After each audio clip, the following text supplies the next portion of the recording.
Segala puji bagi Allah Jalla Jalaluh yang karena nikmatnya kebaikan-kebaikan menjadi sempurna, yang karena rahmatnya niat-niat baik hamba dapat terlaksana. Allahumma salli wa sallim wa zid wa barik wa an'im ala sayyidina wa maulana Muhammad wa ala alihi wa ashabihi ajma'in kullama dzakarahu dzakirun wa ghafala an dzikrihil ghafilun. Ya Allah, semoga salawatmu, salam, berkah dan nikmatmu senantiasa kau curahkan untuk hamba kekasihmu, untuk junjungan Nabi kita Muhammad sallallahu alaihi wasallam, dan untuk keluarga beliau, untuk putra-putri beliau, untuk seluruh sahabat Nabi. Semoga Allah meridhai mereka semua. Amma ba'd. Pemirsa Raja TV dan pendengar Radio Raja rahimakumullah.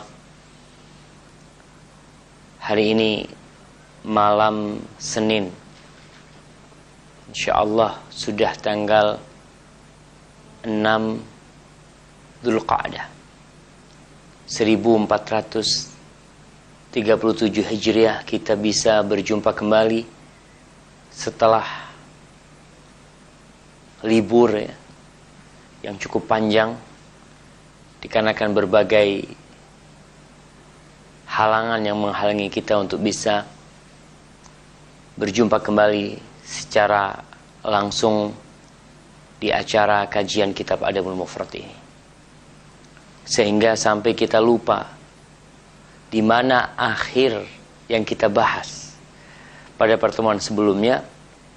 Tapi berdasarkan informasi dari teman-teman di Roja Pusat, kita sampai ke bab 159 tentang babuz ziarah.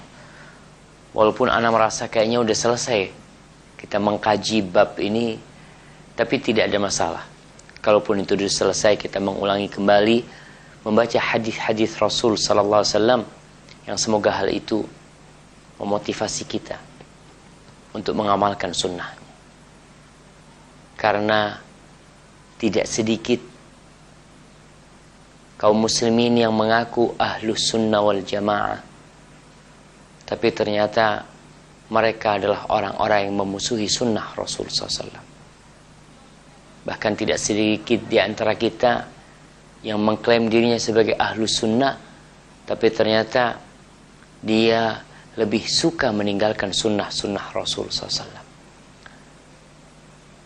Baik dikarenakan faktor kejahilan dia dengan sunnah-sunnah Rasul alaihi salatu wassalam, atau memang tidak adanya himmah, tidak adanya semangat untuk mengkaji sunnah-sunnah Rasul SAW. Padahal kitab-kitab yang ditulis oleh Salaful Ummah tentang hadis-hadis Rasul SAW begitu mudahnya didapat. Tapi hidayah dari Allah Subhanahu wa taala. Maka kalau memang bab ini sudah dikaji, tidak masalah kita kembali membaca hadis-hadis Rasulullah SAW. Bab 159 dari kitab Al-Adabul Mufrad ini, Imam Bukhari mengatakan babun az-ziarah, bab berkaitan dengan ziarah. Kata ziarah mungkin lebih identik di masyarakat Indonesia. Ziarah itu untuk kuburan, padahal sebenarnya tidak. Ke kuburan pun disebut ziarah. Kita pun berkunjung ke sebuah sekolahan disebut ziarah. Kita pun berkunjung ke rumah teman kita, dalam bahasa Arab disebut ziarah. Ada apa dengan ziarah? Ziarah tentunya berbeda dengan silaturahim, karena silaturahim memiliki makna yang jauh berbeda. Silah itu menyambung, rahim itu adalah rahim. yang artinya menjaga hubungan kekerabatan. Baik dengan berkunjung, berziarah, salah satu bentuk silaturahim, baik itu dengan berbagi, baik itu baipun, baik itu dengan doa. Semua bentuk kebaikan yang kita berikan kepada kerabat kita, maka itu disebut silaturahim. Tidak hanya berkunjung. Walaupun terjadi penggeseran makna silaturahim kepada berkunjung belaka. Bahkan kadangkala orang berkunjung ke rumah sahibnya yang tidak ada hubungan rahim sama dia, dia menyebutnya saya hendak bersilaturahim. Yang lebih pas di dalam bahasa Arab itu maka ziarah. Saya hendak berziarah ke rumahmu, saya hendak berkunjung ke rumahnya. Dan ada kemuliaan yang sangat besar. Jangan sampai tatkala kita menempatkan bahasa ziarah ke tempat yang benar, lalu kita meremehkan ziarah. Karena semua memahami keutamaan silaturahim. Bahkan kadangkala anak-anak SMA pada kumpul bareng disebut forum silaturahim. Enggak. Silaturahim memiliki kedudukan yang tinggi dalam agama Islam. Bahkan kata Rasulullah sallallahu alaihi wasallam, la yadkhulul jannah qati'. Tidak masuk surga orang yang memutuskan rahimnya. Bukan orang yang tidak berziarah, tidak, yang memutuskan rahimnya. Ada orang nggak pernah berziarah tapi dia terus menyambung rahimnya dengan telepon, dengan berbagi, dengan mendoakan.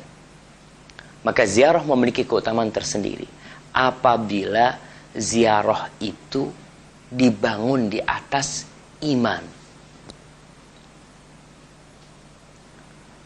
Rasulullah sallallahu alaihi wasallam menyebutkan bahwasanya awthaqu ural iman al-hubbu fillah wal bughdu fillah. Tali keimanan yang paling kuat, yang paling kokoh itu adalah cinta karena Allah dan benci karena Allah. Pernah suatu hari Rasulullah SAW bertanya kepada para sahabatnya, apakah awthaqu ural iman? Tali keimanan yang paling kuat, pegangan keimanan yang paling kuat itu apa? Para sahabat menyebutkan sholat. Nabi mengatakan sholat itu baik. Mereka menyebutkan jihad. Nabi mengatakan jihad itu baik. Tapi bukan itu yang dimaksud. Yang dimaksud dengan awthaqu ural iman adalah al-hubbu fillah wal bughdu fillah. Cinta karena Allah dan benci karena Allah. Apabila seorang hamba memiliki di dalam jiwa sebuah pegangan cinta yang terkait dengan Sang Pencipta, maka hidup dia akan indah. Karena Rasul sallallahu alaihi wasallam dalam beberapa hadisnya mengatakan tidak akan seorang hamba merasakan manisnya beriman sampai dia mengumpulkan 3 hal di dirinya. Salah satunya ayyuhibbal mar'a la yuhibbuhu illa lillah. Dia cinta kepada seseorang, kecintaan itu karena Allah. Bukan karena tuh orang memberikan manfaat kepada dia, bukan karena orang itu suka menolong dia, bukan. Karena Allah SWT. Ada orang-orang yang suka menolong kita, tapi dia itu dibenci sama Allah karena kafir. Sebagian di antara kita memberikan cintanya kepada orang kafir karena orang kafir itu suka membantu kita. Memberikan donasi buat pesantren, mungkin buat sekolahan, mungkin buat fakir miskin. Oke, berkaitan dengan hubungan urusan dunia, dia orang baik. Tapi ingat, Allah mengatakan, فَإِنَّ اللَّهَ عَدُوٌ لِلْكَافِرِينَ. Allah itu adalah adu, musuhnya orang-orang kafir. Di sini kita dituntut untuk benci dan memusuhi orang kafir. Itu yang namanya mencintai karena Allah dan membenci karena Allah. Bukan karena dia baik sama kita. Ada orang-orang yang na'udzubillah min dzalik, pelaku dosa. kemaksiatan dia merajalela, di mana-mana didapat. Tapi ini orang suka bantu tetangganya. Tayyib, apabila dia beriman, maka kita harus mencintai dia karena Allah dan membenci dia karena Allah. Kita benci dengan kemaksiatan dia, dengan kelakuan dia. Karena Allah benci kepada kemaksiatan pelaku maksiat. Berkaitan dengan ziarah, apabila ziarah seseorang, kunjungan seseorang ke rumah saudaranya itu karena Allah, maka simaklah hadis Rasul SAW.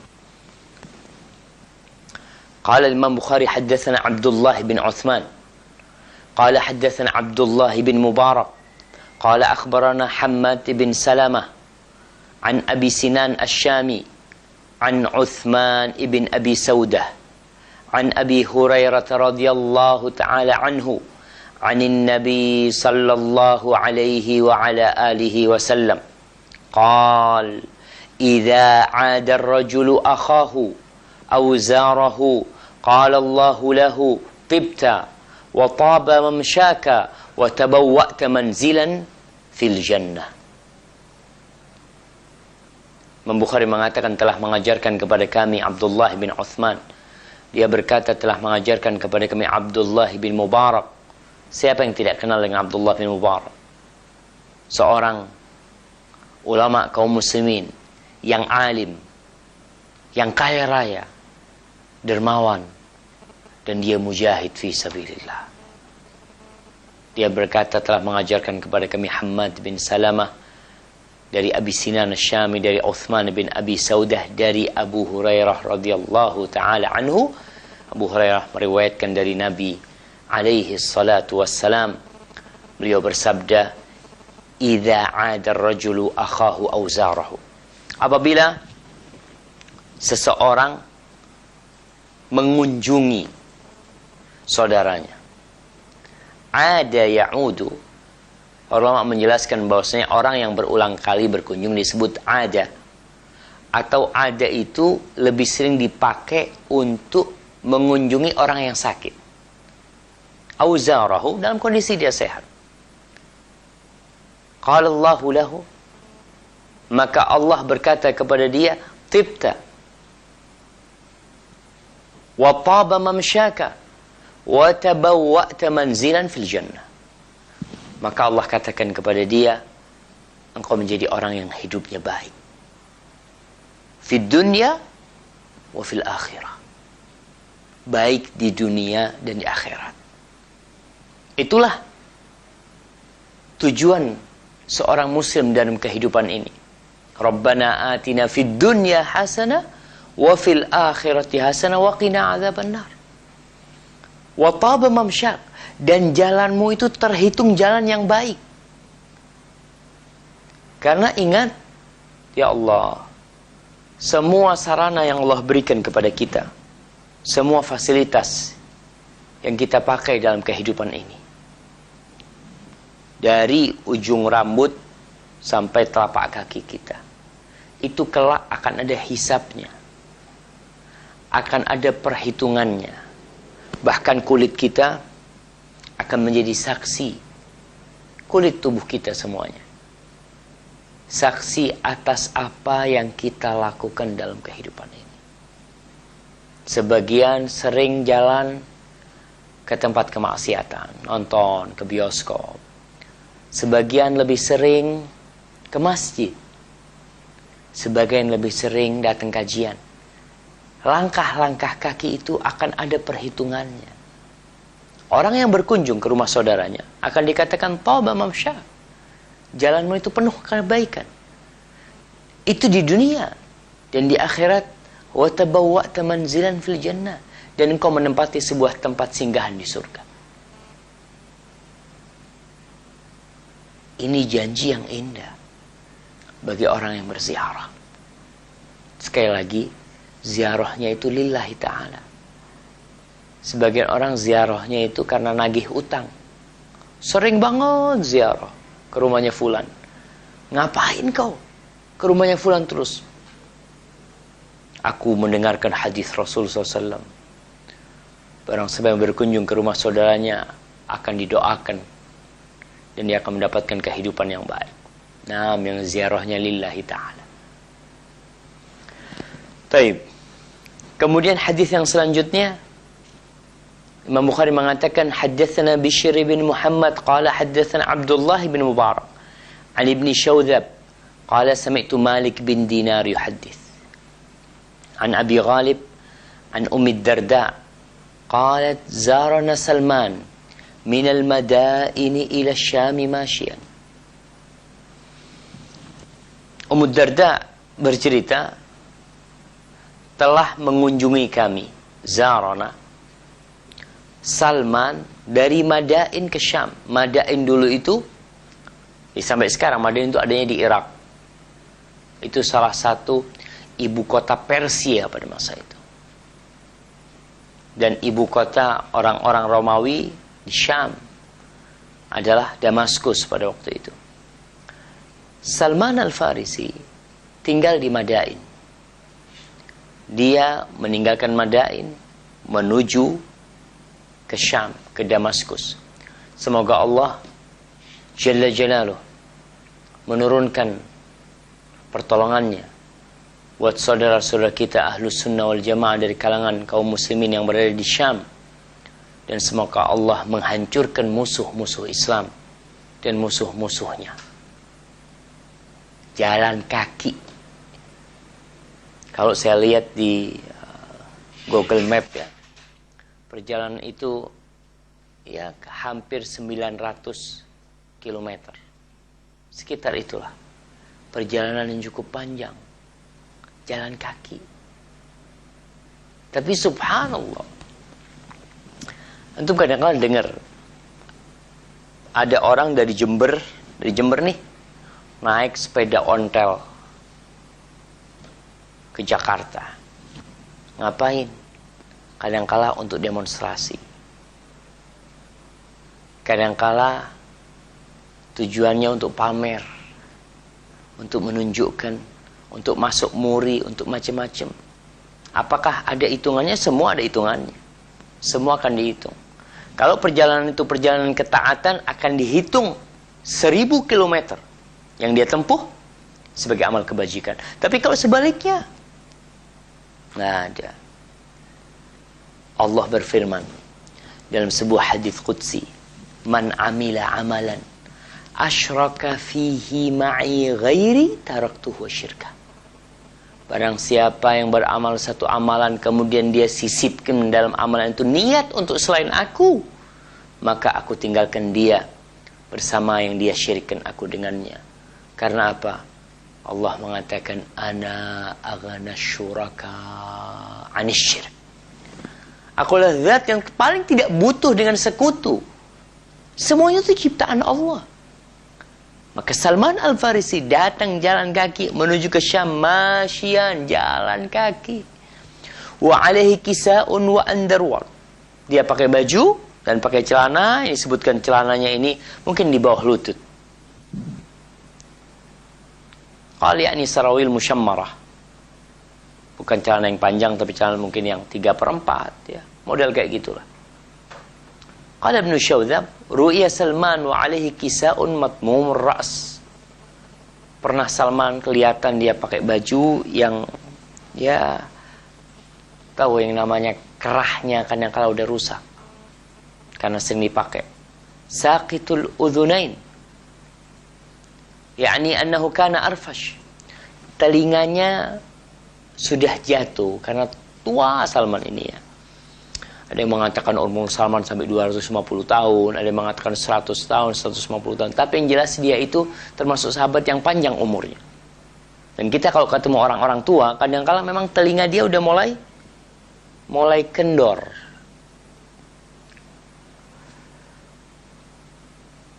Lebar telinganya juga.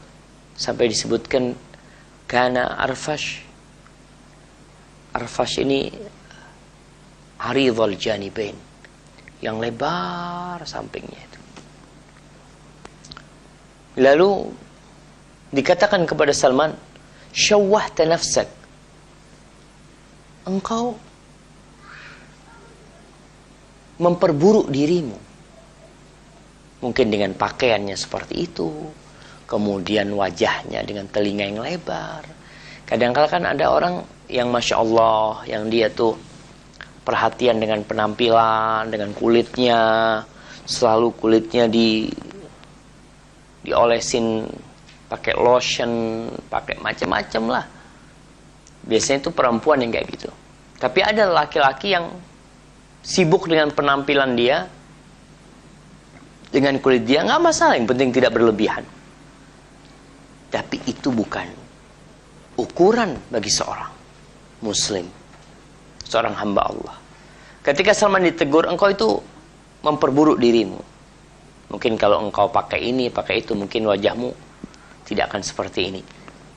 Ini kira-kira ungkapan yang dikatakan yang kepada Salman Al-Farisi. Apa jawab Salman?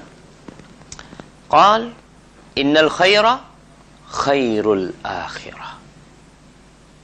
Sesungguhnya kebaikan itu, kebagusan, keindahan, kenyamanan, khairul akhirah, kebaikan akhirat. Subhanallah.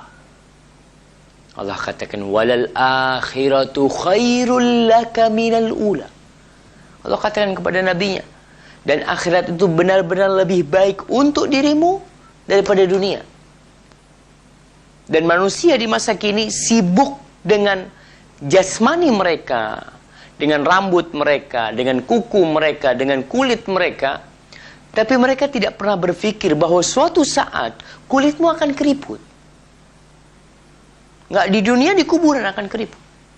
Ada orang yang mati muda, kulitnya masih singset katanya orang tuh, badannya masih segar, nggak bakalan lama. Sebagian orang sibuk dengan rumahnya.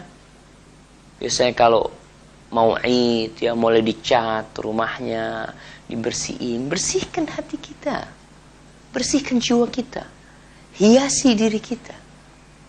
Bukan kita sibuk menghiasin jasmani kita, kemudian kita lupa dengan hakikat manusia, ruhnya yang perlu dihiasin.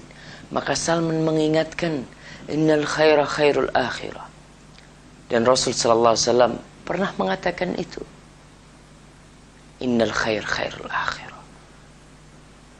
Tapi manusia, bal tu'thiruna al-hayatad dunya wal akhiratu khairu wa abqa. Tapi kalian benar-benar sibuk dengan urusan dunia kalian, padahal akhirat itu lebih baik dan lebih abadi. Lebih baik dan lebih abadi. Kalau kita bicara sesuatu di dunia ini, mungkin yang baik, yang di akhirat lebih baik dari itu. Wanita-wanita di dunia, Masya Allah, mereka menggoda, mereka menyilaukan mata.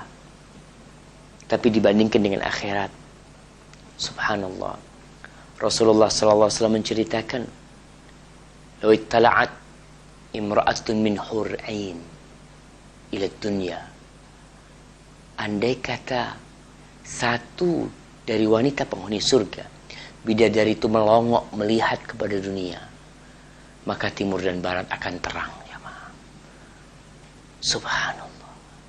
Wa azwajun mutahharah, wanita-wanita, istri-istri yang disucikan dari segala kekurangan. Kalau kita bicara makanan dunia, ya Allah, kau silahkan memilih makanan yang paling enak, yang paling mahal di dunia. Akan jadi apa tuh makanan? Engkau akan sibuk mengeluarkan kotoran dari apa yang kau makan. Mau tidak mau, itu dunia. Kau silahkan tertawa, kau bahagia, tapi ingat kebahagiaanmu akan diputus. Pasti akan datang yang memutuskan kebahagiaan dan kelezatan dunia ini. Maka Salman Al-Farisi ketika melihat ada orang yang mengomentari penampilan dia, mengomentari mungkin wajah dia, telinga dia, sehingga sebagian orang di antara kita, Masya Allah, ya, sibuk dengan hal itu, lupa dengan akhiratnya. Monggo silahkan engkau perhatian dengan penampilanmu, nggak masalah.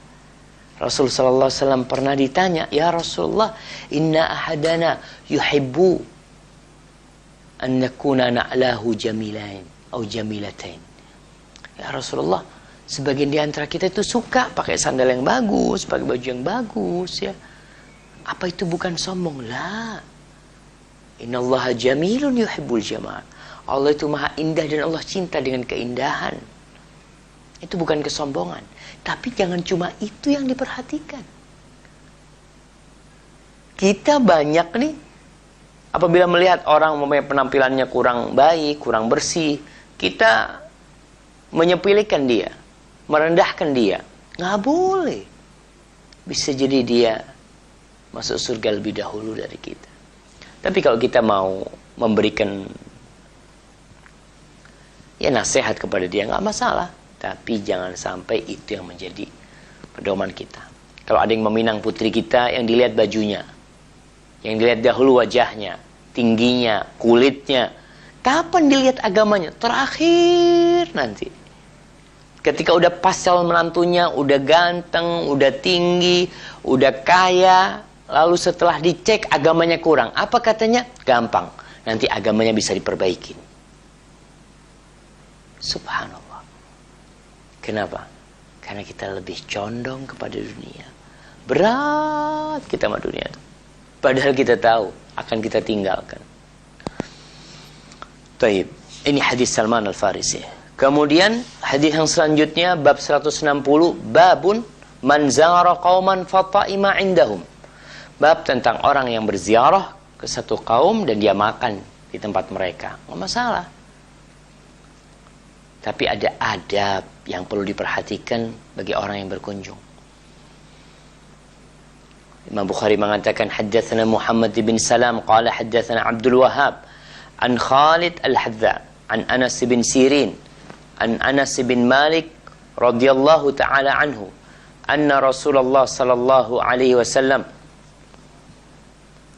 zara ahla baitin min al-ansar fata'ima indahum ta'aman falamma kharaja amara bimakanin min al-bait fanudiha lahu ala bisatin fasalla alaihi wa da'a lahum. Kata Anas bin Malik, Rasul SAW pernah berkunjung ke rumah salah seorang sahabat dari kalangan Ansar. Di riwayat yang lain diceritakan sahabat ini dia minta Rasul SAW datang ke rumahnya karena dia nggak bisa sholat ke masjid. Ada halangan yang menghalangi dia untuk ke masjid. Maka diminta Rasulullah SAW untuk sholat di rumahnya. Dia kepingin berkahnya Nabi SAW. Sehingga tempat Nabi sholat akan dijadikan musola oleh dia sallallahu alaihi wa ala alihi wasallam. Nabi berkunjung, dikasih makan, beliau makan. Dan ini adab. Kalau kita berkunjung ke rumah saudara kita, disuguhin makanan, usahakan kita makan. Walaupun mungkin yang disuguhkan tidak membuat kita selera. Adalah mungkin orangnya miskin, kita dikasih nasi jagung. Padahal kita biasa makan nasi-nasi yang pulen, yang mahal, yang sekilo 20.000. Kita dikasih nasi jagung. Makan jemaah. Hargai. Nabi SAW menghargai para sahabatnya dan beliau tidak pernah mencela makanan. Ma'aba Rasulullah sallallahu alaihi wasallam ta'aman qab in ishtahahu akalahu wa illa tarakah. Rasulullah sallallahu alaihi wasallam tidak pernah mencela makanan sedikit pun, sekalipun nggak pernah beliau. Kalau beliau selera, beliau makan. Afwan anak kok. Kalau beliau selera, beliau makan. Tapi kalau beliau lagi nggak selera, nggak suka, beliau nggak makan. Beliau tidak mengomentari dengan komentar-komentar yang miring. Untuk para suami ini, khususnya. Banyak suami-suami apabila disuguhkan kepadanya makanan yang mungkin dia nggak suka, mungkin kurang pas dengan lidahnya dari istrinya, kadang-kala muncul komentar-komentar buruk, mencela makanan yang dimasak oleh istrinya. Padahal seharusnya dia mengatakan syukron, jazakallah khair, jazakillah khair. Semoga Allah SWT membalasmu dengan balasan yang baik. Katakan, ya Allah, anak kok kayaknya nggak tahu ada masalah dengan perut anak nggak makan lah. Anak mungkin minta air, minta ini itu. Tidak perlu dicela makanannya. Berusaha kita itu untuk positif, berperasaan yang positif lah. Kemudian kita katakan, anak yang ada masalah, bukan makanannya. Kita katakan, anak yang ada masalah. Ada suami-suami kalau istrinya masak masakan yang mungkin garamnya kelebihan atau belum dikasih garam, tahu-tahu dituangin tuh nasinya, dibuang, dipecahin piringnya. Subhanallah. Apakah seperti itu seorang muslim menghargai istrinya? Lah. Begitu pula ke rumah orang lain. Kita pandai memuji masakan orang lain. Kita kalau makan di rumah teman, Masya Allah, zen makanannya. Kalau di rumah istri, falamma kharaja, ketika Rasulullah SAW hendak keluar, amara bimakanin minal bait, maka Rasulullah SAW memerintahkan sebuah tempat di rumah, fanudiha lahu ala bisat, di situ ada bisat, ada alas yang dikasih air, disebutkan tikar yang sudah tua ya, dikasih air untuk dibersihkan. Dan ini salah satu kekhususan Rasulullah SAW, cari barokahnya Nabi SAW. Fasalla alaih wa da'alahum. Rasulullah SAW setelah sholat di tempat itu, kemudian beliau mendoakan keluarga itu dan memintakan kebaikan buat mereka dari Allah Subhanahu wa taala. Dan ini sebuah sunnah bagi orang yang berkunjung ke rumah orang. Nabi di antara doa ya. Makanya anak ingat kayaknya udah dibahas nih ya. Anak pernah sebutkan bahwa di antara doa kalau kita berkunjung ke rumah saudara kita katakan aftara indakumus shaimun. Nabi membacakan doa aftara indakumus shaimun wa akala ta'amakumul abrar salat alaikumul malaikah Allahumma at'im man amana wasqiman saqana. Ya Allah, berikan makan kepada orang yang memberi makan kami dan berikan minum kepada orang yang memberi minum kami. Doakan barokah buat mereka. Seperti itulah Rasulullah SAW mendoakan. Dan doakan yang punya rumah, doakan yang masak pula. Kemudian hadis yang selanjutnya, Imam Bukhari mengatakan haddatsana Ibnu Hujr qala akhbarana Salih ibn Umar al-Wasiti an Abi Khaldah qala jaa Abdul Karim Abu Umayyah ila Abi al-Aliyah. Qala jaa Abdul Karim Abu Umayyah ila Abi al-Aliyah. Datang ni Abdul Karim Abu Umayyah berkunjung ke tempatnya Abu al-Aliyah, seorang tabi'in Abu al-Aliyah. Wa alaihi thiyabu sufin.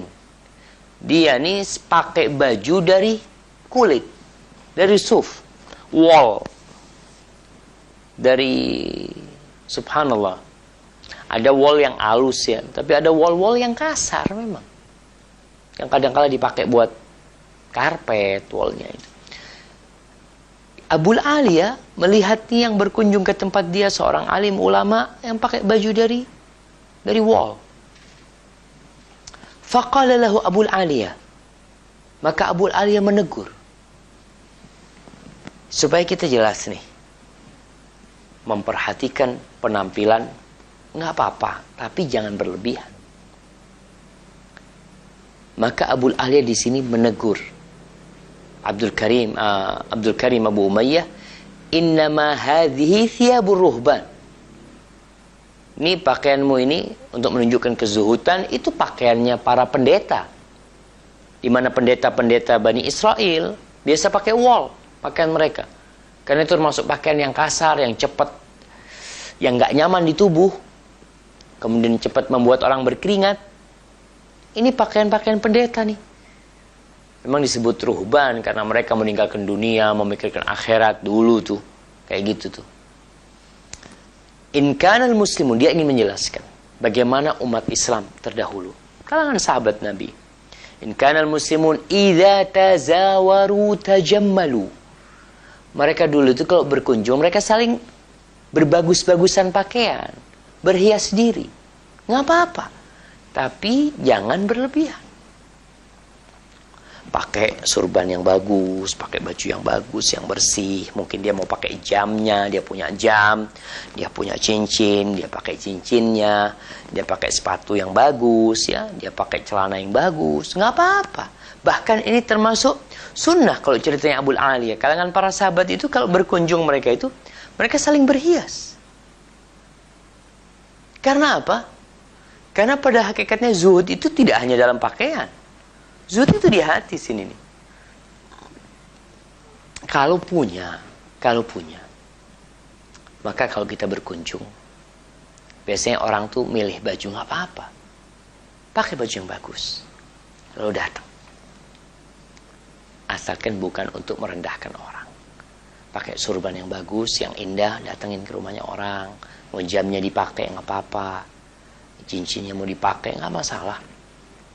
Yang penting jangan berlebihan. Rasul sallallahu alaihi wasallam mengatakan, "Kul washrab walbas min ghairi sarafin wala makhila." Kata Rasulullah SAW, silahkan kau makan, silahkan kau minum, silahkan kau berpakaian, tapi ingat, tanpa ada unsur berlebih-lebihan atau ada kesombongan di situ. Monggo tafadhol ya Allah, mudah-mudahan kita dijaga dari sifat sombong, ya. Jadi berlebih-lebihan. Ingat, kaum muslimin terdahulu apabila mereka berkunjung, mereka sering berhias. Yang laki pakai wangiannya. Karena terus terang, ada di kalangan saudara-saudara kita dari kaum muslimin yang udah ngaji, Masya Allah, kalau dekat sama dia, Allahu Akbar, aroma keringatnya membuat dada sesak. Subhanallah. Anda rasakan sebagian seperti itu, maka berusahalah untuk mengikuti bagaimana salafus soleh, yang kita mengaku salafiyun, pengikut salaf, tapi ternyata akhlak mereka kita tidak pakai. Tapi hadis yang selanjutnya,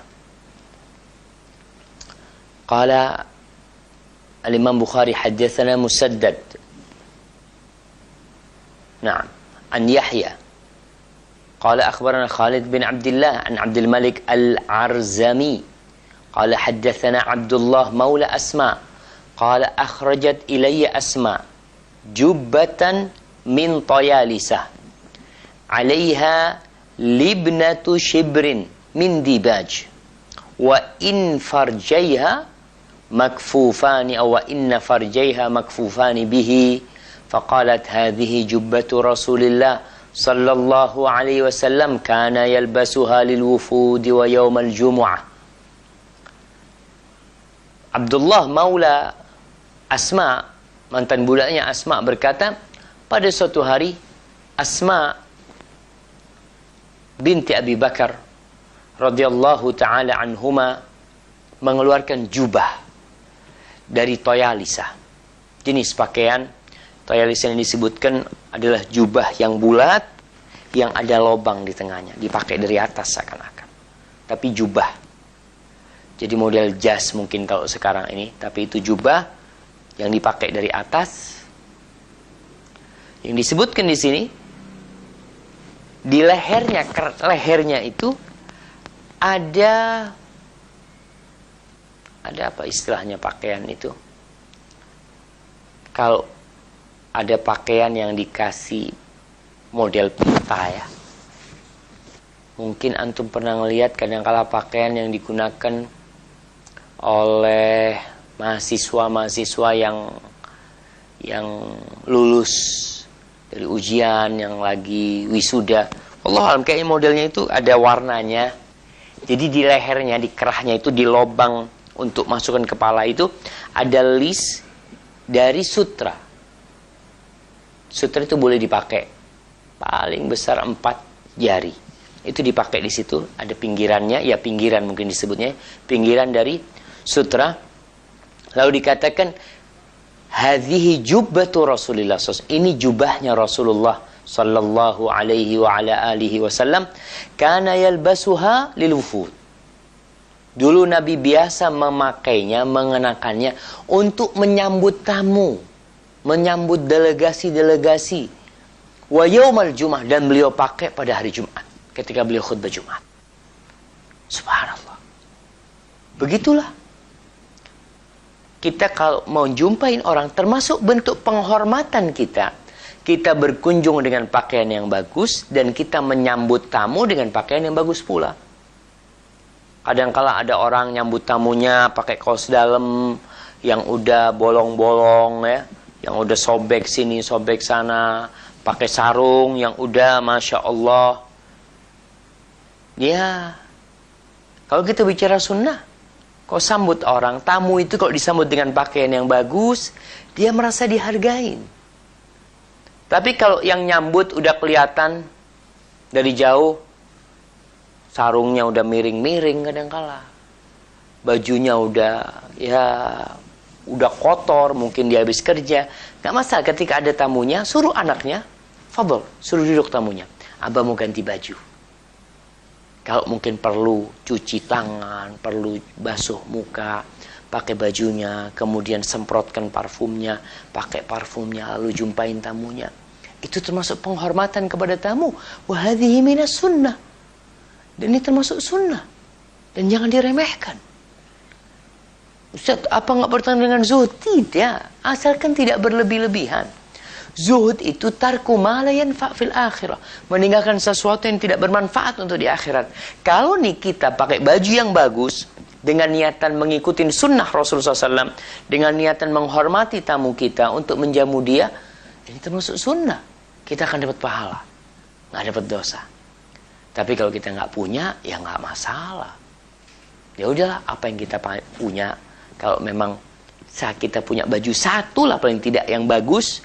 Memang kadang-kala orang itu kita lihat ya, setiap khutbah Jumat pakai itu terus nggak ganti-ganti. Memang itu yang dia punya, dan mungkin itu baju dia yang terbaik.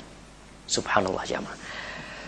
Baik, barakallahu fikum. Kita lanjutkan di hadis yang selanjutnya. Imam Bukhari mengatakan haddatsana Al-Makki qala akhbarana Hanzalah an Salim bin Abdullah qala sami'tu Abdullah bin Umar qala wajada Umaru hullata istabrak fa'ata biha an-nabiy sallallahu alaihi wasallam faqala ishtari hadhihi walbasha 'inda al-jum'ati aw hina taqdimu 'alayka al-wufud faqala alaihi salatu wassalam innama yalbasuha man la khalaqa lahum fil akhirah. Di sini kata Umar bin Khattab disebutkan Salim ibn Abdullah berkata, sami'tu Abdullah bin Umar, aku mendengar Abdullah bin Umar, putranya Umar bin Khattab, berkata, suatu hari Umar bin Khattab mendapati ada pakaian satu setel yang terbuat dari sutra. Fa'ata bihan Nabi SAW. Umar nggak tahu kalau sutra nggak boleh. Karena kita tahu hukum Islam itu bertahap. Ada hal-hal yang di awal Islam boleh, lalu nggak boleh. Ada yang awalnya nggak boleh, terus diperbolehkan. Seperti ziarah kubur umpamanya. Umar mengira sutra nggak apa-apa. Dia lihat ada pakaian bagus dijual di jalan, mungkin di pasar, maka dia bawa. Kemudian datang kepada Nabi SAW. Faqala ishtari hadhi ya Rasulullah SAW. Kau belilah ini. Untuk apa? Umar melihat mungkin pakaian-pakaian Rasulullah SAW jelek. Nggak ada yang bagus. Maka Umar mengatakan, beli ini Rasulullah SAW. Walbasha indal jumu'ah. Kenakan ketika engkau khutbah Jumat, pada hari Jumat. Au hina taqdimu alaikal wufud. Atau ketika delegasi-delegasi pada datang. Kau sambut mereka, kau jumpai mereka dengan baju yang bagus. Faqala alaihi salatu wassalam, maka Nabi berkata sallallahu alaihi wa ala alihi wasallam, innama yalbasuha man la khalaqa lahu fil akhirah. Yang pakai baju kayak gini nih Umar, orang-orang yang tidak punya bagian di akhirat. Nggak boleh muslim pakai sutra. Ustaz, kenapa nggak boleh? Udahlah, kita ini terlalu banyak tanya, jarang amal. Kalau kita di kantor nih, antum kerja di kantor, lalu bosnya mengatakan besok harus pakai baju putih, nggak boleh pakai baju warna merah, warna apa, yang boleh pakai baju warna putih. Antum taat nggak? Taat, sami'na wa ata'na, nggak ada komentar. Pas urusan syariat, kenapa? Kok nggak boleh? Ada apa nggak boleh? Kenapa Allah ciptakan? Macam-macam komentarnya. Mukmin itu memiliki sebuah moto dalam kehidupan ini, sami'na wa ata'na. Bukan kepada bos antum yang sami'na wa ata'na. Sama Allah kita banyak tanya. Makanya dilarang banyak-banyak bertanya, yang akhirnya pertanyaan itu mendorong kita untuk meninggalkan syariat. Tidak sedikit di antara orang-orang yang suka bertanya, tidak untuk diamalkan.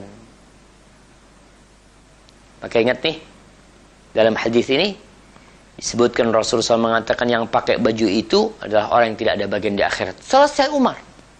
Nggak tanya apa lagi Umar, sudah. Dia benar-benar berserah diri terhadap hukum-hukum Allah. Lalu pada suatu hari, Rasulullah SAW mendapatkan kiriman. Wa utiya Rasulullah bihulalin.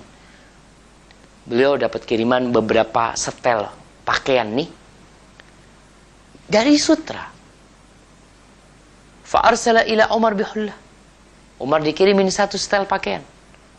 Wa ila Usama bihullah. Usama bin Zaid dapat satu setel. Wa ila Aliin bihullah. Ali bin Abi Thalib dapat satu setel. Faqala Umar. Lalu Umar bawa baju itu mendatangi Rasulullah SAW. Ya Rasulullah, arsalta biha ilayya. Wahai Rasulullah alaihi salatu wassalam, kau kirim tu baju itu kepadaku. Laqad sami'tuka taqulu fiha ma qulta. Gimana? Padahal aku sudah mendengar ucapanmu pada waktu itu. Engkau mengatakan yang pakai baju ini orang-orang yang tidak punya bagian di akhirat. Orang-orang kafir. Orang-orang yang tidak akan masuk surga. Faqala Nabi SAW. Lalu Nabi SAW berkata, tabi'uha au taqdi biha hajatak. Ya Umar, pakai ini sebenarnya hal laki aja nggak boleh pakai. Kau silahkan kau jual. Atau apa yang kau bisa lakukan dengan pakaian itu. Lalu dalam riwayat Umar menyebutkan memberikan hadiah pakaian itu kepada saudaranya yang kafir di Mekah. Dia masih punya saudara yang kafir pada waktu dikasih, kirimkan pakaian itu kepadanya sebagai bentuk silaturahim Umar kepada dia. Subhanallah. Itulah yang berkaitan dengan bab ziarah kepada kaum dan makan di tempat mereka. Tapi sebagian pensyarah bab ini menjelaskan sepertinya ada bab yang hilang dari sini. Mungkin bab yang hilang itu bab man zara qauman wa tajammala indah. Bab tentang ziarah ke satu kaum dan memakai pakaian yang indah, berhias ketika ke tempat dia. Karena di 3 hadis yang disebutkan di sini tentang bagaimana seharusnya pakaian seorang muslim ketika ziarah. Ya, mandi kayak rambutnya disisir, ya, dirapikan, jenggotnya kasih minyak atau gimana lah. Pokoknya dia berhias yang diperbolehkan. Ingat, ada berhias yang tidak diperbolehkan, pakai sutra. Bagi wanita-wanita ada pakaian yang syar'i dan pakaian tidak syar'i. Bagi wanita dilarang pakai parfum yang semerbak. Kata Rasulullah SAW, ayyuma imra'atin ista'tarat famarat ala qaumin liyajidu rihaha fahiya zaniyah. Wanita mana saja yang datang ke satu kaum yang dia pakai parfum, kemudian lewat di depan orang laki-laki, sehingga lelaki-laki itu mencium aroma dia, maka dia wanita berzina. Na'udzubillah min dzalik. Maka ingat, boleh diperbolehkan orang berhias, tapi tidak berlebih-lebihan, dan perhiasan itu sesuai dengan syariat. Tapi hadis yang terakhir yang kita akan bahas tentang ziarah ini, babun fadli ziarah. Bab tentang keutamaan ziarah. Tadi disebutkan bab ziarah, bab tentang ziarah. Kalau di bab 161 ini, Imam Bukhari mengatakan babun fadlu ziarah. Bab tentang keutamaan ziarah. Qala haddatsana Sulaiman bin Harb wa Musa bin Ismail. Dia berkata, haddatsana Hammad bin Salamah an Thabit an Abi Rafi' an Abi Hurairah anin Nabi sallallahu alaihi wasallam. Dari Nabi alaihi salatu wasallam, Nabi menceritakan, qal zara rajulun akhan lahu fi qaryatin. Banyak Nabi cerita itu tentang Bani Israel, cerita-cerita itu orang-orang sebelum Islam dari kalangan umatnya Nabi Musa. Suatu hari ada seorang lelaki yang mengunjungi saudaranya di kampung lain nih. Fa'arsadallahu lahu malakan ala madrajati. Allah kirim malaikat duduk di jalan tempat dia lewat nih. Ditungguin tuh sama malaikat. Tentunya Allah dalam rupa wujud manusia. Faqala aina turid? Lalu orang ditanya, engkau mau kemana? Biasalah ada orang lewat, mau kemana pak? Ini ditanya nih sama malaikat nih, mau kemana engkau? Qala akhan li fi hadhil qaryah. Aku mau ke tempatnya saudaraku di kampung sini, ini ada saudaraku, aku mau ke sana. Faqala hal lahu 'alaika min ni'matin tarubbuha? Apakah dia memiliki kebaikan atas dirimu yang kau ingin mendapatkannya atau engkau ingin membalasnya, ingin maslahat lah dari dirinya? Qala la, enggak ada. Inni uhibbuhu fillah. Enggak ada, kecuali aku cinta kepada dia itu karena Allah. Cintanya itu karena Allah. Kadang kita lihat ada orang yang berkunjung ke rumahnya ustadznya, Ustadz Fulan. Kau kenapa? Kalau nggak ada, aku cuma ingin berziarah, mendapatkan pahala dari Allah. Ada orang-orang yang berziarah udah kelihatan dari jauh. Engkau ke tempatnya Fulan ngapain? Katanya, aduh, lagi susah nih. Mudah-mudahan Fulan ada rezeki lah, anak pengen minta atau apalah. Ada yang kayak gitu tuh. Tapi ini orang ditanya sama malaikat, kau ngapain? Nggak ada, aku kecuali aku berkunjung tidak lain karena cinta kepada Allah Jalla Jalaluhu. Qal, kata orang ini yang nungguin di jalan mengatakan, fa inni rasulullah ilaik, aku ni utusan Allah kepadamu. Innallaha ahabbaka kama ahbabtahu. Sesungguhnya Allah mencintai dirimu sebagaimana engkau cinta kepada dia. Jamaah, ketika seorang berkunjung karena Allah, selesai urusan. Mungkin kita akan kehilangan uang kalau butuh naik kendaraan ke tempat dia. Mungkin kita bawa oleh-oleh buat teman kita. Mungkin kita kehilangan waktu kita yang seharusnya kita mungkin duduk di rumah, duduk sama keluarga, ngerjain sesuatu, kita gunakan untuk ziarah ke tempat sahib kita. Tapi kalau itu karena Allah, selesai. Kenapa? Allah akan cinta sama kita.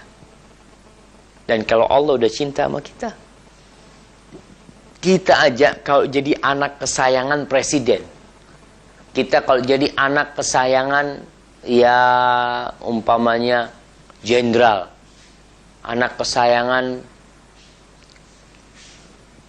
pangdam atau orang-orang besar lah, kita tuh akan merasa nyaman. Urusan semua dimudahkan.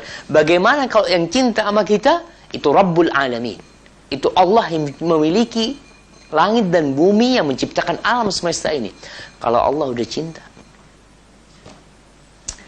Ma'asyiral muslimin, para pendengar Roja rahimakumullah, dan para pemirsa, cobalah kita mulai memperbaiki niat kita tatkala kita berkunjung dan menumbuhkan keimanan kita dengan cara mencintai saudara kita karena Allah dan membenci dia karena Allah, bukan karena apa-apa.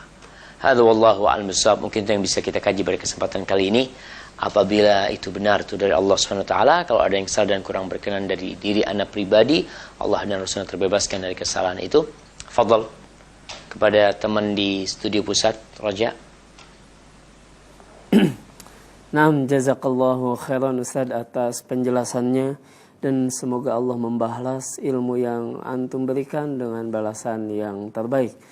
Dan kepada para pemirsa Roja TV dan pendengar Radio Roja dimanapun Anda berada, kami undang Anda untuk berpartisipasi dalam sesi selanjutnya, yakni tanya jawab.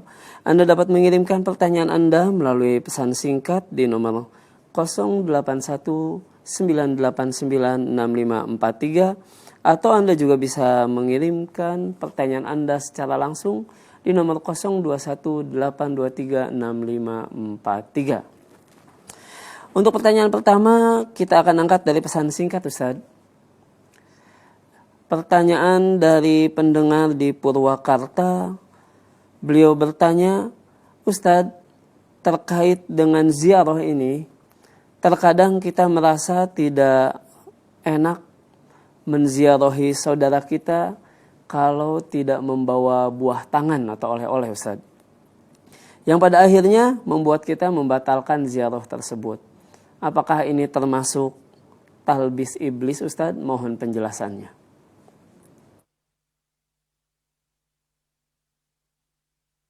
Subhanallah, barakallahu fiik ya. Pertanyaan yang sangat menarik sekali ya. Memang kadangkala ada orang-orang yang biasa membawa buah tangan. Tapi suatu saat mungkin dia lagi nggak punya rizki. Akhirnya dia nggak jadi berkunjung. Dia kehilangan tuh pahala berkunjung.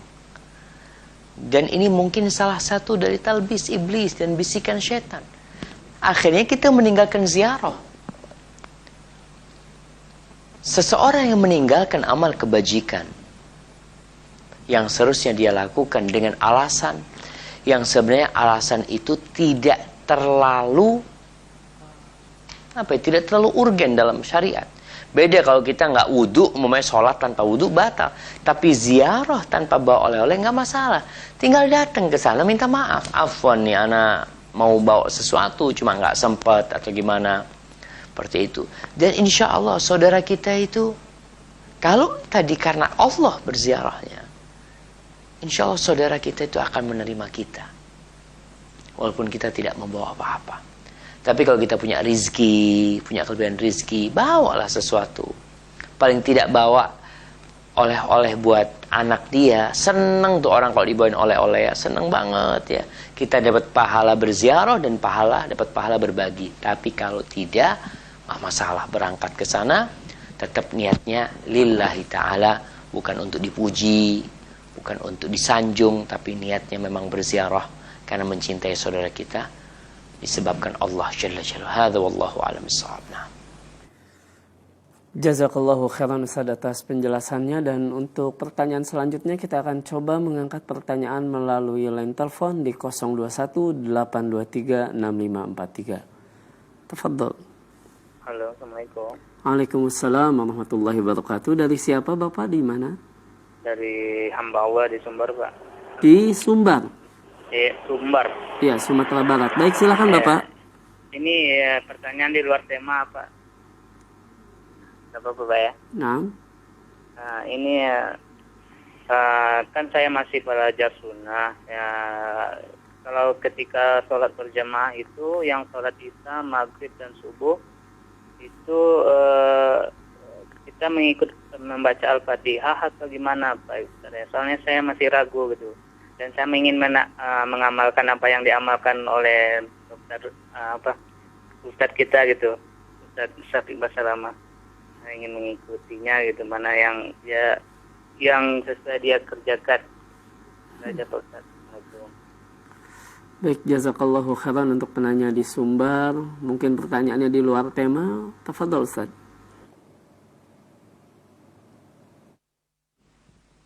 Barakallahu fiik ya, subhanallah. Berkaitan dengan membaca Al-Fatihah sebagai seorang makmum tatkala imamnya membaca dalam jahar seperti sholat maghrib, sholat isya, sholat subuh, atau sholat Jumat. Bagaimana posisi makmum ketika itu? Memang kalau dilihat ada khilaf yang panjang di antara para ulama. Sebagian mewajibkan membaca Al-Fatihah, sebagian mengatakan tidak wajib membaca Al-Fatihah. Kalau yang ana amalkan ya, setelah ana kaji, membaca Al-Fatihah nggak apa-apa, tapi tidak wajib. Kalau mau baca tafadhol, tapi nggak baca nggak masalah apabila imamnya membaca. Kenapa? Karena kita diperintahkan untuk mendengarkan bacaan Al-Quranul Karim. Kalau imamnya membaca lalu kita membaca sendiri, maka apa akhirnya faedahnya imam tatkala dia membaca? Maka kalau yang ana praktekkan, maka ana mendengarkan imam.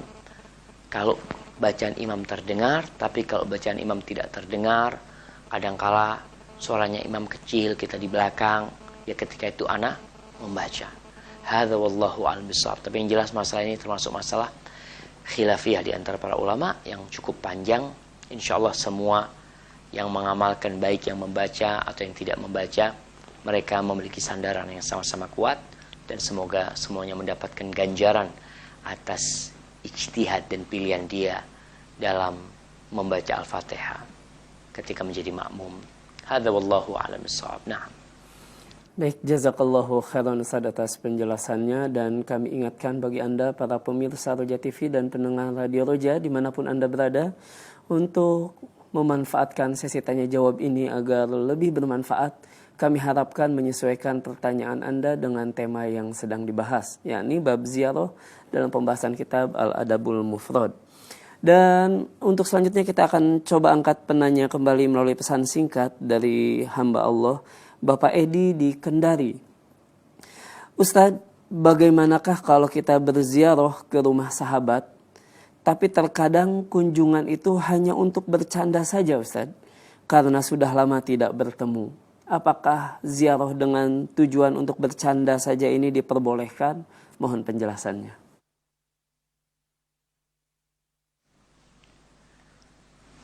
Nah, Masya Allah, Masya Allah.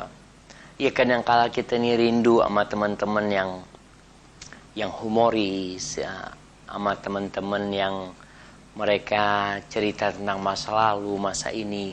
Gak masalah sebenarnya, tapi ingat, semua majelis yang di situ tidak ada zikrullah, maka majelis itu akan jadi majelis yang tidak barokah. Rasulullah SAW kadang-kala melihat para sahabatnya lagi ngobrol di masjid nih, ngomongin masalah masa-masa jahiliyah mereka, ya. Nabi dari jauh cuma tersenyum melihat mereka. Jadi kalau kita berkunjung ke tempat saudara kita, usahakan ada tuh zikrullah di sana. Sehingga setelah kita ngobrol, ketawa-ketawa, jangan lupa untuk ditutup dengan doa kafaratul majlis. Sebagian orang berpikir kafaratul majlis, doa subhanakallahumma bihamdika asyhadu an la ilaha illa anta astaghfiruka wa atubu ilaik, itu kalau habis kajian. Bukan habis kumpul, ngobrol di situ, mungkin ada omongan-omongan yang nggak benar, ya. Kita datang ke tempat sahib kita, ke tempat sahabat kita, selesai ngobrol di sana, jangan lupa ditutup dengan doa kafaratul majlis. Dan saya ingatkan bagi teman-teman yang suka berkunjung ke tempat sahibnya, sahabatnya ini, jangan sampai meninggalkan kewajiban mereka terhadap keluarga. Karena saya melihat dulu nih banyak orang-orang, banyak kerabat itu kalau ke tempat sohibnya itu sampai malam. Sampai gelap gulita, baru pulang ketika istrinya udah pada tidur, anak-anaknya tidur. Dan dia marah-marah kadang-kala ketika istrinya tidur duluan. Karena dia terlalu malam. Padahal termasuk hak istri itu tidak boleh ditinggal begadang sama suaminya tanpa hal yang bermanfaat. Rasulullah SAW mengatakan bahwasanya istrimu itu juga punya hak. Sampai sholat malam, begadang sholat malam, meninggalkan kewajibannya kepada istri, dilarang sama Rasulullah SAW. Maka tolong diperhatikan, bagi yang suka berkunjung ke rumah sahibnya, lihat waktu. Termasuk waktu yang dibenci untuk ngobrol itu habis isya. Rasulullah SAW itu melarang tidur sebelum isya dan ngobrol setelah isya. Jadi kalau mau ziarah, usahakanlah di waktu bukan ba'da isya. Ustaz, kapan lagi waktunya kalau bukan ba'da isya? Ba'da isya ini dilarang sama Rasulullah SAW. Soalnya kalau ngobrol ba'da isya itu nggak ada putusnya. Coba ngobrolnya ba'dal maghrib. Kita berkunjung ba'dal maghrib ke rumah saudara kita, duduk, azan isya, alafuh, kayaknya udah isya nih, ana sampai di sini. Tapi kalau ba'dal isya ngobrolnya, kapan selesainya? Subuh. Makanya kebanyakan orang kalau sudah ngobrol ba'dal isya itu, ya yang ditakutkan terjadi pulang malam, subuh telat, sholat malam nggak dilakukan, ada banyak kemudaratan. Silahkan kalau mau berziarah ke rumah sahibnya untuk bercanda, selama bercandanya itu yang sah-sah aja, tafadhol, tapi jangan lupa untuk ditutup dengan doa kafaratul majlis. Subhanakallahumma bihamdika asyhadu an la ilaha illa anta astaghfiruka wa atubu ilaik. Barakallahu fikum. Na'am. Baik, jazakallahu khairan Ustaz atas penjelasannya, dan kembali kita akan coba penanya melalui line telepon di 021 823 6543. Silahkan. Halo, Assalamualaikum warahmatullahi. Waalaikumsalam warahmatullahi wabarakatuh. Dari mana Ibu? Dari hamba Allah di Pematang Siantar, Ustaz. Pematang Siantar, tafadhol. Mau nanya masalah ziarah tadi, Ustaz. Kalau kita habis bertamu tadi kan, menutup dengan doa kafaratul majlis. Itu doanya bersama-sama tuan rumah atau kita sendiri, Ustaz? Baik. Itu umum, itu saja. Iya. Baik, jazakillah Syukran. untuk penanya di Pematang Siantar. Afwan. Assalamualaikum warahmatullahi. Waalaikumsalam warahmatullahi wabarakatuh. Silakan Ustaz. Waalaikumsalam warahmatullahi wabarakatuh. Iya nih ibu-ibu nih biasanya kalau berkunjung itu tadi kalau kita katakan bapak ya sampai malam hari berkunjung ziarah ke tempat sahibnya ngobrol sampai lupa waktu. Ibu-ibu kadang-kala sampai lupa waktu juga kalau berkunjung. Dia duduk sama sahibnya kalau ngerumpi, umpamanya anak-anak pada sekolah, suami berangkat kerja, dia tuh berangkat ke rumah tetangga. Ngobrol sampai jam 11. Lupa pulang, belum masak, belum bersih-bersih macam-macam. Maka tolong diperhatikan bagi ibu-ibu yang suka ngobrol, bagi ibu-ibu yang suka ziarah ini juga diperhatikan waktu dan kewajiban-kewajiban dia, jangan sampai dia lupa sama kewajiban-kewajibannya. Berkaitan dengan membaca doa kafaratul majlis ini, nggak perlu bersama-sama sebenarnya, sendiri-sendiri bacanya. Cuma kadang-kala diingatkan, udah nih kita nih mau pulang nih ya, jangan lupa nih baca doa antum. Subhanakallahumma bihamdik ya, tidak harus bersama-sama. Kita jalan pulang kita membaca itu subhanakallahumma bihamdika asyhadu an la ilaha illa anta astaghfiruka wa atubu ilaik. Kemudian nasihat buat ibu-ibu yang suka ngobrol, sebelum berkunjung tolong bahan yang akan dibicarakan dipersiapkan. Kenapa? Soalnya kalau nggak ada bahan, tuh ibu-ibu ngomongnya ke timur, ke barat, ke utara, ke selatan, ngomongin orang, nambahin ini lagi, ini itu, akhirnya kurang bermanfaat. Tapi kalau kita udah siapin nih, aku mau ke rumahnya fulana. Kau mau ngomong masalah apa? Aku mau ngomong masalah masak nih. Masak ini itu, mamanya aku mau tanya sama dia. Insya Allah sampai sana tuh ada manfaat kita dapatkan. Kemudian berkunjunglah ke tempat-tempat orang yang soleh. Wanita-wanita yang soleha sehingga dapat manfaat ilmu dari sana ya. Tapi kalau kita berkunjung ke tempat orang-orang yang duniawi, biasanya pulang dari berkunjung rumah tangga rusak. Kenapa? Berangkat ke tempatnya, pulang ke rumahnya ngomong sama suaminya, bang abang tahu tuh fulana baru beli ini, fulana baru dapat ini, fulana dibeliin sama suaminya ini itu macam-macam, yang ada akhirnya keributan di rumah gara-gara ziarah tadi. Mungkin ziarahnya nggak ada zikrullah, nggak ditutup dengan doa kafaratul majlis ya. Hadza wallahu a'lam bissawab. Nah. Baik, jazakallahu khairan Ustaz atas penjelasannya, dan untuk selanjutnya kita coba angkat penanya kembali melalui pesan singkat Ustaz dari Bapak Haidir di Kalimantan Barat. Beliau bertanya, Ustaz, ketika kita dikunjungi atau diziarahi oleh saudara kita atau sahabat kita, apakah kita diharuskan untuk membalas ziarah tersebut dengan mengunjungi beliau kembali? Mohon penjelasannya Ustaz.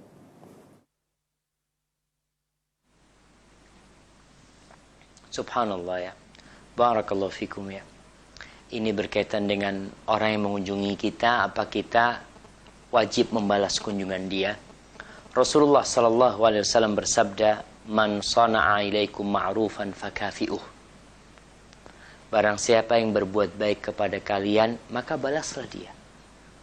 Fa in lam tajidu ma tukafi'una bihi fad'ullaha lahu. Kalau kalian tidak memiliki sesuatu yang bisa digunakan untuk membalas kebaikan dia, maka doakan dia. Kalau orang itu berkunjung kepada kita dan kita merasa itu satu kebaikan yang dia berikan kepada kita, dan kita bisa berkunjung ke tempat dia, kunjungin dia. Ini sesuatu yang indah, termasuk kita membalas kebaikan dia. Tapi kalau ternyata kita nggak bisa berkunjung ke tempat dia, karena ana rasakan ya, ana ini kadang-kala banyak banget yang ngunjungin ke rumahnya fulan datang, fulan datang, fulan datang. Kita kalau suruh balas itu, wallahu a'lam, kayaknya jadi gak ngajar kita di kampus. Karena banyak yang. Tapi kalau kita mampu, kunjungin gak masalah. Ada waktu kita, umpamanya pas lagi lewat, fulan udah berkunjung ke tempat kita, masa Anda gak berkunjung ke rumahnya, tafadhol kunjungin. Tapi ketika tidak mampu untuk mengunjungin, balaslah dengan doa, katakan jazakallah khair, ucapkan makasih banyak, kau berkunjung ke tempat ini, satu kehormatan buat aku nih dikunjungin engkau. Wallahu alam, kapan kiranya aku bisa berkunjung ke tempatmu. Doakanlah, mudah-mudahan seperti itu. Tapi itu bukan satu kelaziman, namun itu termasuk adab dan kebaikan kita kepada orang yang mengunjungi kita. Lalu bagi orang yang tidak dibalas kunjungannya, jangan sakit hati. Kenapa? Karena dia berkunjung ke tempat saudaranya ini mengharapkan keridhaan Allah. Minta balasan sama siapa? Sama Allah. Kalau udah kita berbuat kepada manusia mengharapkan balasan dari dia tuh, dari orang itu tuh, yang ada kita sakit hati. Karena kebanyakan orang tidak mampu membalas kebaikan kita. Dan kalau kita mengharap dari orang, pertama kita nggak dapat pahala dari Allah, yang kedua kita yang ada sakit hati sama dia. Kalau dia bisa berkunjung, alhamdulillah. Kalau dia tidak bisa berkunjung, nggak perlu kita ngomong, fulan, subhanallah, ana udah 3 kali nih ke tempatmu nih. Kok kapan ke tempat kita nih? Ya Allah, mohon maaf kalau memang dia tidak bisa. Dan bagi yang berkunjung, mengharaplah pahala dari Allah. Kan tadi udah disebutkan hadisnya. Malaikat tuh nungguin di jalan tuh. Kalau dia ziarah karena Allah SWT, maka akan dikatakan kepada dia, bahwasanya Allah cinta kepadamu. Akan dikatakan kepada dia, Allah berkata kepada dia, tibta, wa taba mamsyak, wa tabawwa'ta fil jannati manzilan. Engkau akan hidup baik di dunia dan di akhirat. Dan jalanmu akan terhitung jalan yang ini, pahalanya udah ditulis sama Allah nih. Udah dicatat semuanya, udah didoain. Dan engkau akan menempati tempat di surga. Maka jangan mengharapkan balasan dari saudara kita. Tapi doakan dia. Doakan dia, kalau dia bisa berkunjung, alhamdulillah. Dia nggak bisa berkunjung, kita tetap berkunjung. Untuk apa? Bukan cari balasan sama dia, tapi mengharapkan pahala dari Allah Subhanahu wa taala. Hadza wallahu a'lam bissawab. Nah. Baik, jazakallahu khairan Ustaz atas penjelasannya, dan untuk berikutnya kita akan coba angkat kembali pertanyaan melalui line telepon di 021 823 6543. Silakan. Iya. Halo. Baik. Halo. Assalamualaikum. Waalaikumsalam warahmatullahi wabarakatuh. Dari mana Bapak? Ini dari Aceh ini. Dari Aceh. Mohon Ya. maaf Bapak, boleh bisa berpindah tempat sedikit karena tampaknya ada sedikit gangguan sehingga suaranya tidak begitu jelas. Ya. Nah ini nggak bisa. Ya silakan Pak. Halo. Assalamualaikum. Waalaikumsalam warahmatullahi wabarakatuh. Ini ada masalahnya Ustaz. Mana? Misalnya waktu salat. Mohon maaf Bapak, tampaknya suaranya tidak begitu jelas. Bisa dikecilkan volume televisi atau radionya Bapak, supaya tidak terjadi feedback. Oh, tampaknya terputus. Afwan dari Bapak penanya, kalau tidak salah tadi dari Aceh, qadarullah terjadi gangguan sehingga tidak bisa menyimak kembali pertanyaan Bapak. Silahkan dicoba kembali di 0218236543. Kita coba angkat penelpon berikutnya, silakan. Halo. Iya. Halo, Assalamualaikum. Waalaikumsalam warahmatullahi wabarakatuh. Dari daerah mana Bapak? Dari Pak Bambang di Jogja. Di Jogja. Silakan Pak Bambang. Iya. Mau tanya, ini kan anak orang tua sudah meninggal. Nah, kemudian tinggal ada adik di sini. Apa kalau budaya Jawa kan apa yang muda ziarah ke yang tua, atau yang tua mengunjungi ke saudara yang muda, atau bagaimana? Baik. Oke, itu aja. Jazakallah khair. Pak Bambang di Jogja. Silakan Ustaz. Barakallahu fiik ya. Ya Masya Allah. Ini termasuk adab dalam ziarah ini. Bagaimana sih seyogyanya orang berziarah? Tapi yang ditanyakan oleh Bapak tadi, lebih kepada silaturahim. Karena orang tua sudah meninggal, nih tinggal anak-anaknya nih. Bagaimana silaturahim yang seharusnya dijalin antara kakak beradik ini. Secara umum, silaturahim itu ingat bukan hanya berziarah. Tapi kita mengucapkan salam, kita berbagi hadiah, kita membantu mereka, anaknya umpamanya lulus, kita berikan ucapan selamat. Segala bentuk kebaikan yang kita lakukan untuk keluarga kita, maka itu terhitung silaturahim. Yang ditanyakan tadi berkaitan dengan ziarah. Bagaimana adabnya ziarah ini, kakak beradik ini? Apa kakak yang berkunjung ke adiknya atau adik yang berkunjung kepada kakaknya? Kalau secara adab, Rasulullah SAW bersabda, "Laisa minna man lam yarham saghirana wa lam yuwaqqir kabirana." Bukan termasuk golongan kami, kata Nabi SAW, orang yang tidak menyayangi yang kecil dan yang kecil yang tidak menghormati yang besar. Bagaimana kaidah ini kita terapkan dalam babu ziarah keluarga? Apakah yang kecil harus ziarah ke yang besar, atau yang besar harus berziarah kepada yang kecil? Tadi kaidahnya, yang kecil harus menghormati yang tua, dan yang tua menyayangi yang kecil. Jadi ziarahnya silakan, yang kecil ini seharusnya datang ke yang tua. Tapi umpamanya yang kecil nggak datang, jangan sampai yang tua nggak mau mengunjungi yang kecil, sehingga dia termasuk menjadi penyebab terputusnya silaturahim. Kadang-kala yang tua mengatakan, "Ini yang kecil nih nggak tahu diri nih, nggak mau berkunjung yang ketua." Masa yang tua disuruh berkunjung yang kecil? Yang kecil mengatakan, "Ya Allah, nih abang nih nggak tahu nih sama adiknya, dikunjunginlah adiknya." Masa nggak sayang sama adiknya gitu kan? Nah, itu akan terjadi. Maka yang harus dilakukan adalah siapa yang lebih dahulu berkunjung, itu yang lebih baik. Dan ingat, mengharapkan pahala dari Allah, bukan dari adik. Umpamanya sang kakak merasa nih adik nih ada apa nih, datang ke rumah adiknya.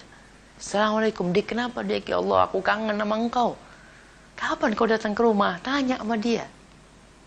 Dan kita akan mendapatkan pahala yang lebih besar kalau kita memulai hal itu. Nanti adik baru datang, kita mungkin balas-balasan berkunjung. Alhamdulillah, itu sesuatu yang indah.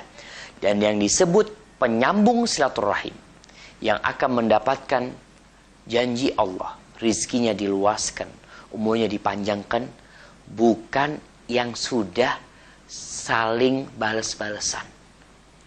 Tapi yang disebut penyambung silaturahim adalah alladzi idza quti'at rahimuhu wasalaha. Yang kalau tali rahimnya diputus, maka dia nyambung. Dia lihat adiknya ini mulai menjauh nih, mulai hilang dari peredaran keluarga. Umpamanya 3 bersaudara, yang 2 alhamdulillah baik, yang 1 nih mulai menghilang. Yang 1 nih bagaimana direkrut, dibawa kembali dalam lingkungan rahim itu. Maka ini yang disebut penyambung silaturahim. Jadi kalau Bapak kembali kepada hadis tadi, memang kalau kita lihat salam, Rasul SAW mengatakan, "Liyusallimus saghir alal kabir." Hendaklah yang kecil mengucapkan salam kepada yang tua. Mungkin dalam bab ziarah juga yang kecil yang seharusnya berziarah kepada yang tua. Tapi umpamanya, kalau kita berpapasan dengan saudara kita, sama-sama muslim, dia lebih muda, seharusnya dia yang mengucapkan salam. Adabnya dia. Tapi kalau dia nggak mengucapkan salam, apa lalu kita diam? Ya enggak, kita mulai dia dengan salam. Itu masalah adab yang lebih baik, yang lebih utama, yang kecil. Tapi kalau kita mulai dahulu, kita katakan Assalamualaikum, insya Allah kita akan mendapatkan pahala lebih besar daripada dia yang membalas salam kita. Hadza wallahu a'lam bissawab. Baik, jazakallahu khairan Ustaz atas penjelasannya, dan kita akan angkat pertanyaan terakhir Ustaz untuk di malam hari ini sekaligus nanti penutup dari antum. Dari penanya, dari banyak penanya Ustaz, termasuk dari seorang penanya Abu Fatah di Payakumbuh, bertanya tentang hukum berziarah ke rumah kerabat atau sohib tetapi merepotkan tuan rumah. Contoh yang disebutkan oleh Abu Fatan, ketika kita bersama keluarga, istri dan anak berziarah dan juga sekalian nginap di rumah sahib. Bagaimana ini hukumnya, Ustaz? Mohon penjelasannya.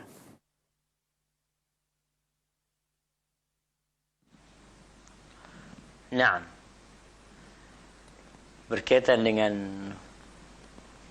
pertanyaan kita berkunjung ke rumah saudara kita, tapi ternyata kita merepotkan dia. Jangan ngerepotin. Sekarang alhamdulillah, kalau umpamanya kita berziarah ke tempat saudara kita, sehingga kita nginep di tempat itu, usahakan kita tidak merepotkan. Kalau kita satu kota, nggak perlu nginep. Kalau umpamanya kita di kota yang berbeda, alhamdulillah sekarang sudah ada sarana, nggak seperti dulu. Sekarang sudah ada hotel, sudah ada tempat-tempat penginapan yang murah, ya. Maka nggak masalah hal itu. Lalu ziarah itu juga tidak keseringan. Karena kalau kita keseringan ke sana juga akan merepotkan. Disebutkan dalam beberapa riwayat, ya, bahwasanya kita diperintahkan zur ghibban tazdat hubban. Berziarah engkau jarang-jarang, maka hal itu akan membuat engkau lebih tumbuh kecintaan di antara kalian. Kalau kita sering-sering ziarah, bosan dia nantinya. Maka arahan dari Rasulullah SAW agar tatkala kita berziarah itu jarang-jarang. Maka sampai dia kangen baru kita balik. Kalau memang kita harus ke tempat dia, umpamanya Ustaz, anak nggak punya, umpamanya kalau untuk nginep di hotel, untuk macam-macam, ya nggak masalah nginep di tempat dia. Kadangkala perasaan kita nih, dia merasa keberatan, padahal dia senang. Asalkan tidak sampai berlama-lama kita di tempat dia. Hak tamu yang dari luar kota itu 3 hari 3 malam. Setelah itu kita udah pamit. Apalagi kalau kita tahu saudara kita banyak pekerjaan, banyak kesibukan, berusahalah tatkala kita berkunjung ke tempat saudara kita, kita melihat masalah waktu. Cari waktu yang tepat. Jangan ziarah pas waktu orang tidur. Jangan. Berziarah di waktu yang memang kita tahu dia ada. Alhamdulillah sekarang ada telepon. Sebelum berkunjung, kasih informasi. Sehingga dia sudah siap. Dia ngomong sama istrinya, "Dek, nih nanti akan ada yang datang, tolong kau masakin," umpamanya. Kalau memang mau ngajak dia makan.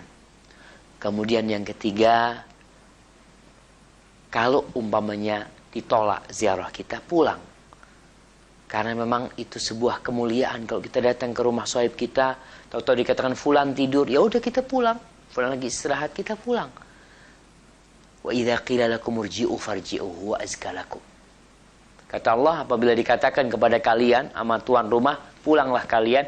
Bahasa pulanglah kalian ini mungkin nggak pulanglah kalian, dikatakan afwan, bapak lagi istirahat, bapak lagi ini, ya udah pulang. Itu lebih baik buat kalian kalau kalian menerima. Kemudian yang keempat tadi, kalau kita datang dari luar kota, alhamdulillah sekarang sudah ada berbagai aplikasi, kita bisa sewa kamar, kita udah tahu tempatnya, untuk makan juga udah gampang. Bismillah. Yang jelas niatnya lillahi ta'ala, untuk menyambung, kalau itu kerabat silaturahim, ya. Kalau itu kerabat kita, kalau itu teman kita yang kita cintai karena Allah, ya tujuan kita adalah bagaimana kita menyambung ukhuwah Islamiyah kita ini. Dan Allah akan mengumpulkan orang-orang yang saling mencintai kelak di surganya. Dan mereka, orang-orang yang saling mencintai karena Allah, akan mendapatkan derajat yang tinggi yang para nabi pun menginginkan derajat itu. Subhanallah. Hadza wallahu a'lam bishawab, ya.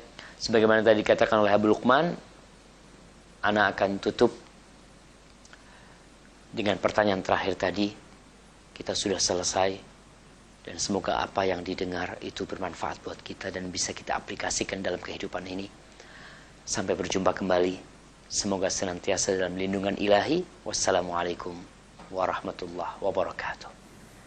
Waalaikumsalam warahmatullahi wabarakatuh. Kami ucapkan jazakallahu khairan kepada Ustaz Dr. Syafiq bin Riza Basalamah hafizahullah ta'ala, yang telah membagikan ilmunya kepada kita, yang semoga menjadi simpanan bagi beliau dan juga bagi kita yang dapat mengambil manfaatnya dalam kehidupan kita untuk persiapan di dunia maupun di akhirat kelak. Dan kami sampaikan kepada Anda para pemirsa Roja TV dan pendengar Radio Roja dimanapun Anda berada, Anda dapat kembali menyimak kajian ini, kajian bersama Al-Ustaz Dr. Syafiq bin Riza Basalamah MA Hafizahullah Ta'ala di setiap hari Senin pukul 8 malam sampai dengan selesai waktu Indonesia bagian Barat dalam pembahasan Kitab Al-Adabul Mufrad. Dan kami harapkan apa yang kita kaji di malam hari ini menjadi tambahan ilmu bagi kita dan juga akan memperbaiki langkah-langkah kita dalam meniti kehidupan ini. Jazakumullahu khairan atas perhatiannya. Mohon maaf atas segala kekurangan. Wassalamualaikum warahmatullahi wabarakatuh.